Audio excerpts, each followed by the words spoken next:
Saudara, kita beralih ke informasi selanjutnya. Puluhan calon jamaah haji asal Kabupaten Aceh Besar batal menunaikan ibadah haji pada musim haji 1444 Hijriah atau tahun 2023 ini. Keterbatasan biaya menjadi alasan para jemaah tidak melakukan pelunasan hingga batas akhir yang dibuka pemerintah 19 Mei kemarin.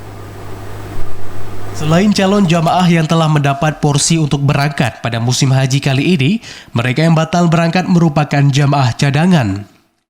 Menurut Kepala Kantor Kementerian Agama Aceh Besar Haji Salman, hingga batas akhir pelunasan biaya haji 1444 Hijriah, total jamaah haji asal Aceh Besar yang tidak melakukan pelunasan meski telah mendapat porsi mencapai 52 orang jamaah.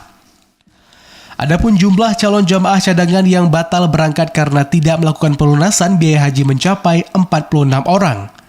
Salman mengatakan, keterbatasan biaya menjadi alasan dominan, baik jamaah yang telah mendapat porsi maupun cadangan tidak melakukan pelunasan. Selain kedua alasan tersebut, tidak adanya kebijakan penggabungan serta kondisi kesehatan menjadi alasan jamaah tidak melakukan pelunasan.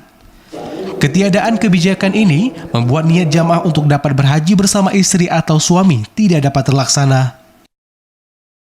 Alasan mereka tidak berangkat itu walaupun porsinya sudah sampai dikarenakan keterbatasan biaya yang pertama. Yang kedua, ketika dibuka cadangan ini waktunya terlalu kepepet, terlalu singkat waktunya tak siap. Alasan ketiga, itu jamaah karena tidak ada kebijakan penggabungan.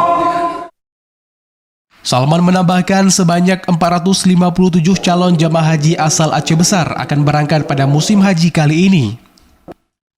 Mereka terdiri dari 440 jamaah dan 6 orang petugas yang mulai diberangkatkan pada 24 Mei mendatang bersama dengan jamaah asal kabupaten kota di Aceh yang tergabung dalam kelompok terbang 1. Dari Aceh Besar, Arman Konadi, TVRI melaporkan.